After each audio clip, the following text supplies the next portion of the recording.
নমস্কার, আমি অসীম। আপনাদের সবাইকে স্বাগত আমাদের ইউটিউব চ্যানেল পলিটি উইথ অসীমে।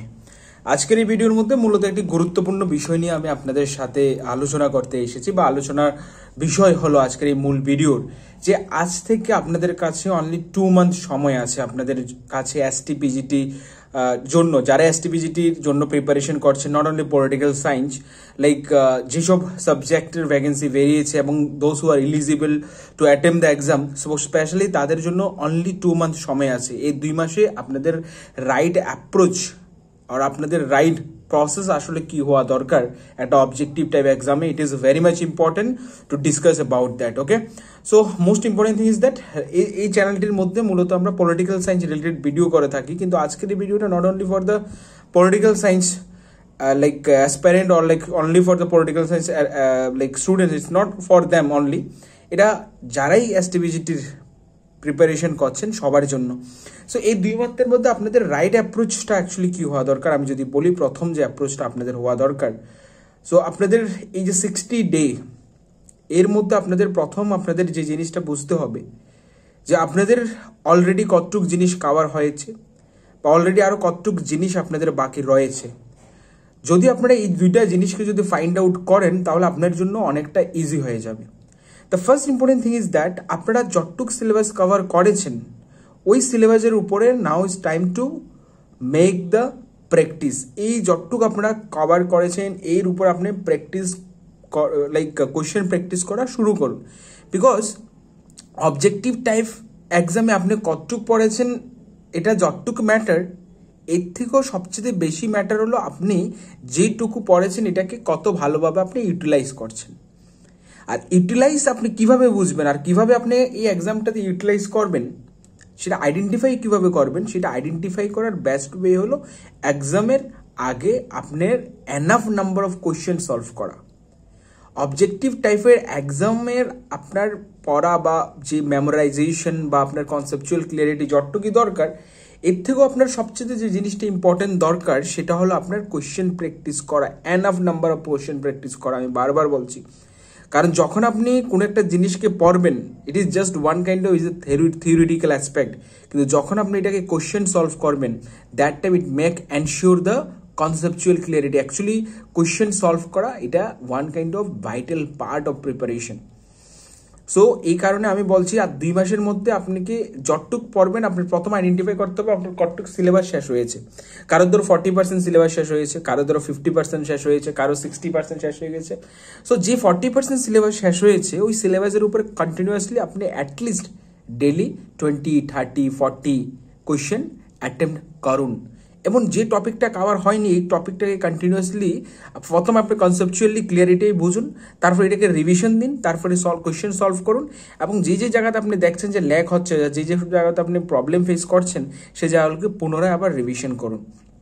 সো এই 2 মান্থটাকে আপনি 3টা পার্টে ডিভাইড করুন।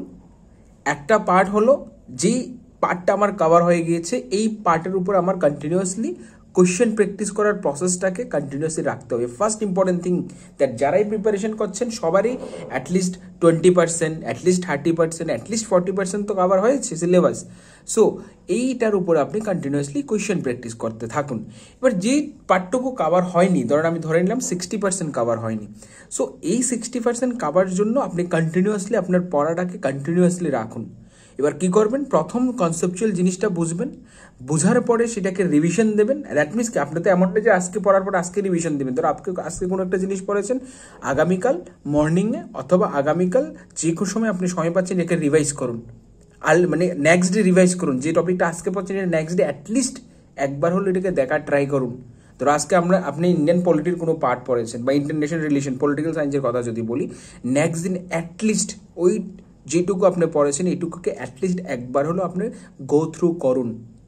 দ্বিতীয় পার্ট যেটা হলো, তৃতীয় পার্ট হলো আপনি যখনই এমসিকিউ সলভ করবেন আপনার শুধুমাত্র অবজেক্টিভ শুধু এমসিকিউ সলভ করা না, আপনার এর পাশাপাশি এমসিকিউ সলভ করার পরে যে এক্সপ্লেনেশনটা বা আপনি যে জায়গায় দেখছেন আমার প্রবলেম হচ্ছে ওই জায়গার টপিককে আইডেন্টিফাই করে আপনার ওইটা আবার রিভিশন করতে হবে। এবার কারোর যদি দেখছেন যে আপনি যেটুকু পড়েছেন এতে এমসিকিউ সলভ হচ্ছে না, তাহলে আমি আপনাকে বলবো যে আপনার যে ম্যাটেরিয়ালসগুলো পড়ছেন এগুলোকে পুনরায় একটু রিভিউ করুন। This is very much important. অনেক সময় হয় যে আমরা যে জিনিসগুলো পড়ছি এগুলোর সাথে এক্স্যাক্টলি যে রিলেভেন্ট ইনফরমেশন দরকার, যেটা আমাদের প্রিভিয়াস ইয়ার কোশ্চেনে এসেছে বা প্রিভিয়াস সময়ে এসেছে, সো এগুলোর সাথে তেমনভাবে মিলছে না। সো সেই ক্ষেত্রে আপনি পুনরায় জিনিসগুলোকে একটু রিভিউ করুন। সো এই যে প্রসেস আমি কি বললাম, প্রথম আইডেন্টিফাই করুন কত পার্সেন্ট সিলেবাস আপনার শেষ হয়েছে। যেই পার্সেন্ট সিলেবাস শেষ হয়েছে ওই সিলেবাস যতটুকু শেষ হয়েছে এটার উপর আপনি enough number of question practice করুন। এবার যে টপিকটা আপনার এখনও শেষ হয়নি বা যেই পোর্শনটা রয়ে গেছে ওই পোর্শনটাকে কি করবেন, আপনি আজকে ধরেন ওই পোর্শনটা পড়েছেন, ধরেন ওই যে কোনো একটা টপিক পড়েন যে 60% আমি এখনও ধরেননি, এটা তো আপনি এখন পড়বেন। সো পড়ার পরে অ্যাটলিস্ট নেক্সট ডেতে আপনি এটা এনশিওর করবেন অ্যাটলিস্ট যাতে ওইটা আমি রিভিশন দিতে পারি। আর যেটা আপনার মনে হচ্ছে না এটা ফিক্সড হয়ে গেছে আমার mind, back of the mind, it is very much comfortable to like deal with this subject or like with this topic, then make sure practice. বাস এই প্রসেসটাকে আপনি কন্টিনিউয়াসলি রাখুন। যত পার্সেন্ট পোর্শন কাভার হয়েছে এটার উপর আপনি এমসিকিউ সলভ করুন, এবং যে পোর্শনটা কাভার হয়নি বা যেই পোর্শনটা আপনি এখন পড়ছেন ওইটাকে পড়ুন যতটুকু পড়ছেন। আজকে ধরেন আপনি কথার কথা 2টা 4টা 5টা টপিক পড়েছেন, সো আর্লি নেক্সট ডেতে আপনি এটা প্র্যাকটিস করবেন, প্র্যাকটিস নট রিভিশন করবেন। এবার যখন দেখছেন যে না it is more like less or more settle আমার মাইন্ডের মধ্যে, আমি এখন মোটামুটি এটা আমার কনসেপচুয়াল ক্লিয়ারিটি হয়ে গেছে, দেন প্র্যাকটিস করা শুরু করুন। So this is the finest way to crack the like subjective, like কোনো একটা সাবজেক্ট এক্সামকে যখন আমরা অবজেক্টিভ লাইক ধরুন নেট বলুন বা এই যে অবজেক্টিভ টাইপের যে এক্সাম হচ্ছে এটাকে ডিল করে, this is the best way. So আপনি এই ওয়েতে ফলো করতে পারেন, আপনি এগুলোতে প্রিপারেশনটাকে কন্টিনিউ রাখতে পারেন। সো সবাইকে আবারও বেস্ট উইশেস, আপনার প্রিপারেশনটাকে স্ট্রং ওয়েতে রাখুন। অ্যান্ড আনাদার ইম্পর্টেন্ট থিং, যারা পলিটিক্যাল সায়েন্সে আছেন, আমরা নেক্সট উইকে মানে নেক্সট মান্থের ফার্স্ট উইকে আমরা 1000 কোয়েশ্চেনের একটা ই বুক আমরা তৈরি করছি, যেখানে আপনার এক্সপ্লেনেশন থাকবে, হিন্দি ইংলিশ দোনো ল্যাঙ্গুয়েজে থাকবে, যেখান থেকে আপনারা প্র্যাকটিস করলে আপনাদের অনেকটাই সুবিধা হবে যারা পলিটিক্যাল সায়েন্সের আছেন স্পেশালি। সো আমরা ইনফরমেশন দিয়ে দেবো এই চ্যানেলের থ্রুতে, আপনারা যদি পারেন এইটার থ্রুতে আপনারা প্রিপারেশনটাকে আরও স্ট্রং বানাতে পারেন। তো সবাইকে আবারও ধন্যবাদ, সবাই ভালো থাকবেন।